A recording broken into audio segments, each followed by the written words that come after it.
जय हिंद। स्वागत है आप सबका। आज हम भारत माँ के उस वीर सुपुत्र के बारे में बात करेंगे जिन्हें हम नेताजी के नाम से जानते हैं। जी हाँ, सुभाष चंद्र बोस, यानी हम सबके प्रिय नेताजी। शुरू करने से पहले दो पंक्तियाँ जो उनके जीवन शैली से हूबहू मिलती है। फना होने की इजाज़त ली नहीं जाती, ये वतन की मोहब्बत है जनाब, पूछ कर की नहीं जाती।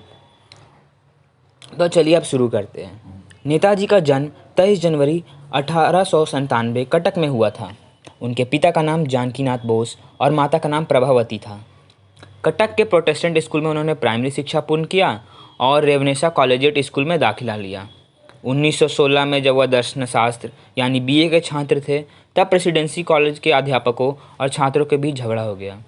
अंग्रेजी अध्यापकों का क्रूर व्यवहार जानते हुए नेताजी ने छात्रों का नेतृत्व संभाला, जिसके कारण उन्हें कॉलेज से 1 साल के लिए निकाल दिया गया और परीक्षा देने पर प्रतिबंध लगा दिया गया। कॉलेज से निकलने के बाद उनके पिताजी ने यह इच्छा व्यक्त की कि वे आईसीएस बने। उन्होंने अपने पिताजी का यह इच्छा पूर्ण किया। उन्होंने न केवल आईसीएस परीक्षा पास की, बल्कि चौथा स्थान प्राप्त किया। आईसीएस बनने के बाद उन्हें हर क्षण अंग्रेजों का भारतीय पर किए गए अत्याचार याद आते थे। जलियांवाला बाग हत्याकांड ने उन्हें इस कदर विचलित कर दिया था कि उन्होंने आईसीएस की पद को त्याग कर दिया और भारत की आज़ादी की लड़ाई में कूद पड़े। वे चाहते तो आराम से आलीशान ज़िंदगी व्यतीत कर सकते थे, परंतु उन्होंने ऐसा किया नहीं। उन्होंने मातृभूमि के आगे उसे ठुकरा दिया। उन्होंने गांधी जी से मुलाकात किया और असहयोग आंदोलन को बंगाल में दास बाबू के साथ चलाया। बहुत जल्द ही सुभाष चंद्र बोस जी देश के एक महत्वपूर्ण युवा नेता बन गए। 1921 से 1941 के बीच नेताजी को भारत के अलग अलग जेलों में 11 बार कैद करके रखा गया। नेताजी सुभाष चंद्र बोस महात्मा गांधी की कई बातों और विचारों से इत्तेफाक नहीं रखते थे। नेताजी का ऐसा मानना था कि वे अंग्रेजों को भारत से खदेड़ने के लिए सशक्त क्रांति की आवश्यकता है, तो वहीं गांधी अहिंसक आंदोलन में विश्वास करते थे। नेताजी चाहते थे कि गांधी जी भगत सिंह और उनके साथियों के फांसी को रोकने के लिए गांधी जी अंग्रेजों से समझौता तोड़ दे। पर गांधी जी ने बात तो की, पर अंग्रेजी हुकूमत के सामने उन्होंने बात को बहुत नरमी से रखा, जिसके कारण भगत सिंह और उनके साथियों की फांसी हो गई। नेताजी गांधी और कांग्रेस के तरीकों से बहुत नाराज हो गए। नेताजी को भारतीय राष्ट्रीय कांग्रेस को 2 बार अध्यक्ष चुना गया था। अध्यक्ष पद का चुनाव जीतने के बावजूद उन्होंने कांग्रेस पार्टी से इस्तीफा दे दिया। 1941 में उन्हें एक घर में नज़रबंद करके रखा गया था, जहां से वे भाग निकले। वहां से वे जर्मनी गए और उनकी मुलाकात वहां अडोल्फ हिटलर से हुई। 1943 में बर्लिन में रहते हुए नेताजी ने आज़ाद हिंद रेडियो और फ्री इंडिया सेंटर की स्थापना की थी।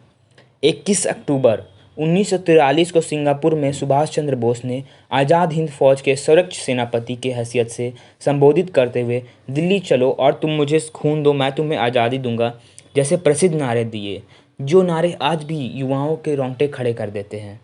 नेताजी के मौत की गुत्थी आज भी सुलझी नहीं है। यहाँ तक कि सरकार भी इनकी मौत के बारे में कुछ बात नहीं करना चाहती, कुछ बोलना नहीं चाहती। उनकी ज़िंदगी के कई साक्ष्य और बातें रूस और भारत में देखे और सुने गए हैं। लोगों का ऐसा मानना है कि नेताजी साल 1985 तक जीवित रहे हैं। वह भगवान जी के रूप में एक मंदिर में रहते थे। उस समय सरकार का मानना था कि अगस्त 1945 में ताइवान विमान दुर्घटना में उनकी मौत हो गई थी। अगर ऐसा था तो आज़ादी के बाद भी सरकार उनके घर पर नज़र क्यों रखती थी? वे एक ऐसे नेता थे जिन्होंने देश के बाहर ही नहीं बल्कि देश के अंदर भी दुश्मन बना लिए थे। देश के आज़ाद होने के बाद उसे किस गतिविधियों से चलाना है, कैसे चलाना है, ये सब सोच कर रखने वाले नेताजी का इस तरह अचानक लापता होना, क्या ये खुद में एक सवाल नहीं है? क्या ये सवाल हम खुद से पूछ सकते हैं या सरकार से पूछ सकते हैं? लेकिन ये एक बहुत बड़ा सवाल है कि क्या ऐसे सोच वाले नेताजी का अचानक गायब होना ये खुद में एक बड़ा सवाल नहीं है? अंत में माँ भारती के इस वीर सपूत को 2 पंक्तियों के साथ मेरा प्रणाम। चलते चलते तेरे लिए वतन की खाक बेकरार है, हिमालय की चोटियों को तेरा इंतज़ार है, वतन से दूर है मगर वतन के गीत गाए जा, कदम कदम बढ़ाए जा, खुशियों के गीत गाए जा, ये ज़िंदगी कौम की तू कौम पे लुटाए जा। जय हिंद, वंदे मातरम।